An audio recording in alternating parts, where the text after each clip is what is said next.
Hello, everybody, and welcome back to another episode of Live with Ty. Better for you.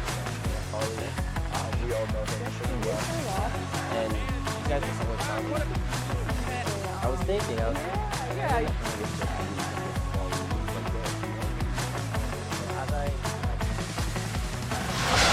Live with Ty starts now. Making his first appearance in the 11th episode of Live with Ty, he's a filmmaker, he's the captain of BU men's basketball, and recently was named to the preseason All-Patriot League team. Please welcome Miles Brewster. Thanks for having me. Happy to have you here. I don't know if you heard, I recently retired. You know? Yeah. So we I'm have. sorry, I didn't know it was but- that funny to you. Thank you. I thank you so much. No, My it's the time way of you need. put it. It's the way you put it. I recently retired. I'm actually genuinely I'm sorry for you. Thank Like, you. It wasn't very feels- clear the first time. You're still laughing. We don't know if it's clear, but maybe it is. Maybe it's not. But anyway, recently retired. We had a game yesterday, and it kind of didn't go our way. But Yes. that's the way the cookie crumbles. But speaking of change, you used to have a different hairstyle now. Oh yeah. Yeah. What's Yeah. your decision behind it? Dude, that's funny. We just played UCLA yesterday. One of their players who has super long dreadlocks was like, "Yo, why you cut the hair?" Like that was the first words he said to me. And it's a question I get a lot, but I feel like for me, like dreadlocks are extremely like distinct hairstyle, right? And I think that like I was growing them for 4 years. Wow. And Some time. I think I guess having a hairstyle like that, you get identified with that, right? Mm-hmm. And I guess the reason why I wanted to cut it was because just to tell myself that I'm not identified. I'm not my hairstyle, I'm not my clothes, I'm not anything superficial, right? I'm Miles, and I can have no hair, I can have a lot of hair, I can have a little bit of hair, you know what I mean? So I guess that's the biggest reason. Also, it was just fun. It was just fun to just cut it off. Just zoom. I was like, oh, whoa. So it's safe to say you don't want to be defined by one thing. Yeah, definitely not. So the clip we're actually about to show of you here is that you're on the show for basketball, of course. Of course. But you are not doing basketball in this clip. Let's take a look. Yeah.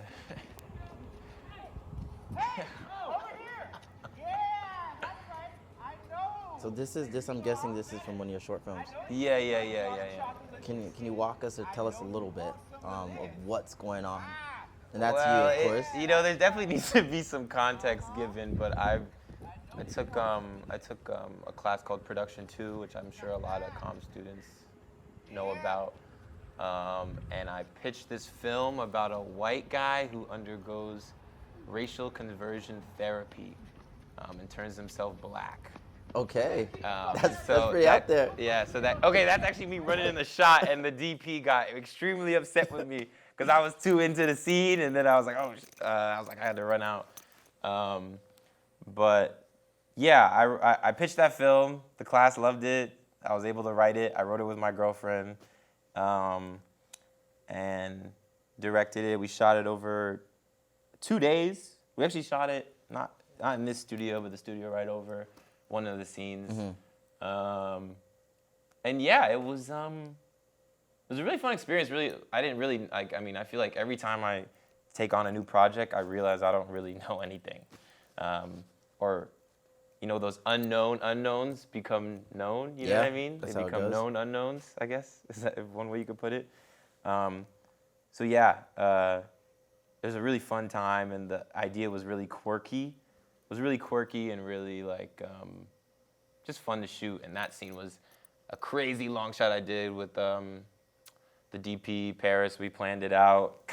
We planned it out, but also we kind of had to do it on the fly. So yeah. Given that you come from a family of movers and shakers, your brother's Yeah. CEO of his own company, Yes, he Kinfolk. is. What Yes, he he does is. is brilliant. Yeah. Your parents, Joe Brewster and Michelle, they're actually Emmy nominated, and they actually won an award for their film. Mm-hmm. Given your experience in film, or you kind of entering that landscape, Yeah. do they have any impact in that venture that you decide to go on? For sure. I think before I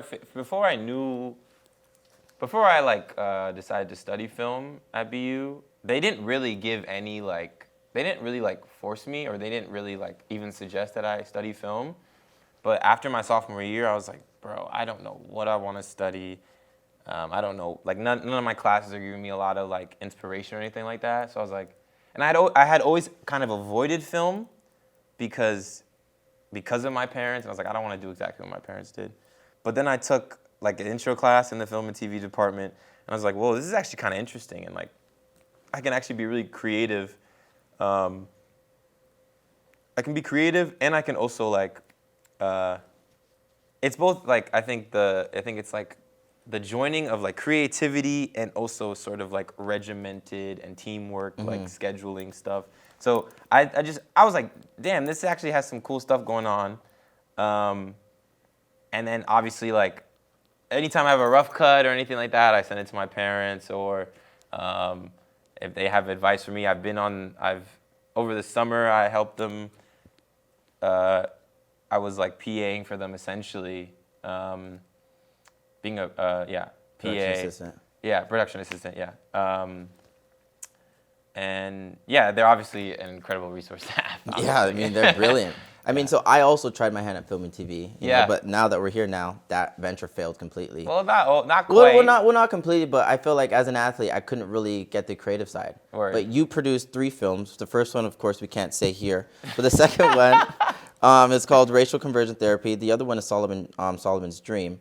In Racial Conversion Therapy, the guy that gets transformed It's called Jacoby's Ladder. Jacoby's Ladder. Jacoby's Ladder, yes. Oh, but it's about racial conversion therapy. Yes, okay. yes. One of your teammates was actually made a feature, Otto, in that Yes, one. he did. How was that working with? I know he's quite a character. He's pretty well known here at BU. How was yeah. it working with him in that environment? Well, dude, I mean, I loved his cameo. He's actually. I saw it and I was dying. I was like, He's the first no shot way. in the film. Dude, I needed a white guy. And, you know, I love Otto, you know. Great guy. And I know he likes being in front of the camera. And he's got these, and we needed a close-up of his eyes.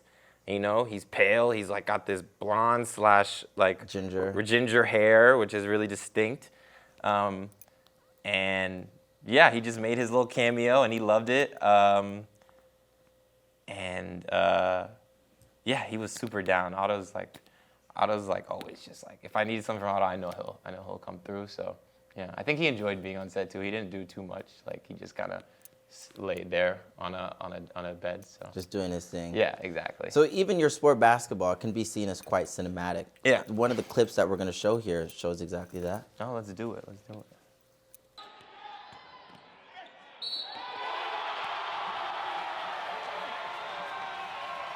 So there's like a certain type of creativity that I guess is bred when you kind of come from a city like New York. Yeah, for sure. How does that? And we just witnessed this there. Like it was brilliant. And you guys were playing Lehigh. Yes. I believe. Yes. How does that show in your game?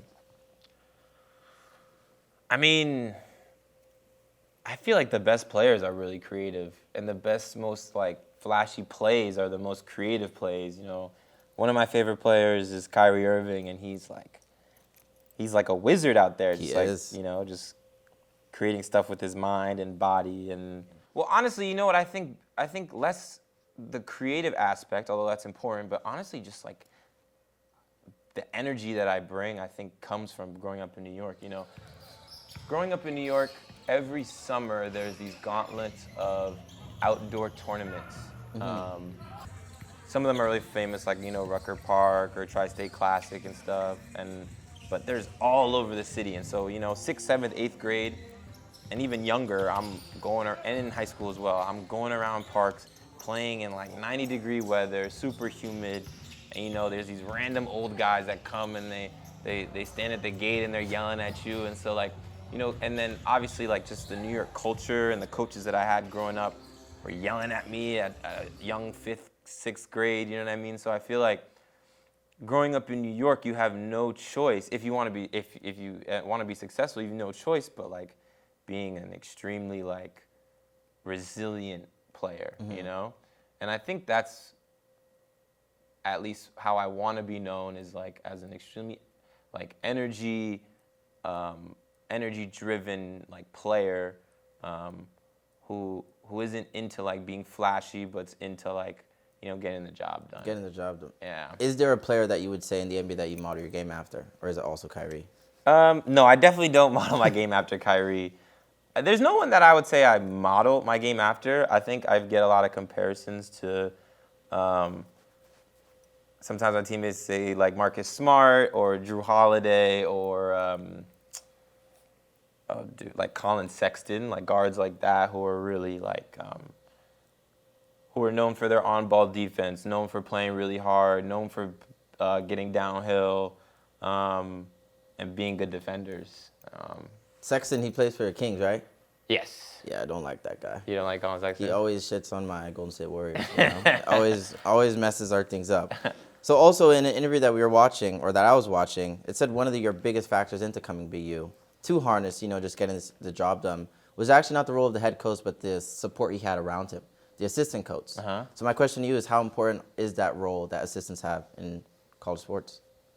Oh, it's extremely important. I'm sure you know this as well. I mean, obviously, I feel like the head coach is very important, but a lot of times, like my interactions, like aren't with, and a lot of my coaching doesn't come from the head coach. It comes from my assistant. I mainly watch film one-on-one with my assistant coach, Coach Quinn, and I'm constantly getting direction from the other assistant coaches. And a lot of times, like if I'm feeling, unconfident or like I just need like a little like encouragement or something, that comes from the assistants, you know what I mean? So yeah, those are vital relationships to have with the entire coaching staff, because the coaches are a group that make decisions together, you know what I mean? So having a good relationship with them and allowing them to coach me is just as important as the head coach, you know? So last season, you kind of made that jump with some of the awards that you got. You were all-conference, defensive all-conference, academic all-conference, all in the same season. First Terry to do that as well. So congratulations on that. That's big stuff. Thanks. And another thing is that, so in an article I was reading on you, you said on the court, when you're coming to BU, you want people to notice you. How did it feel that you did exactly that? It's cool. It's good, you know? I said that? Yeah, you did. You did. Word, okay. You were getting interviewed by Scotty.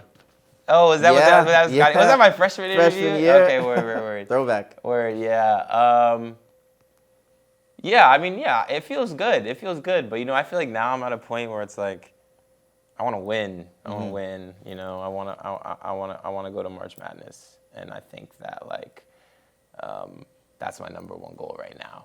Not so much to be noticed. Hopefully,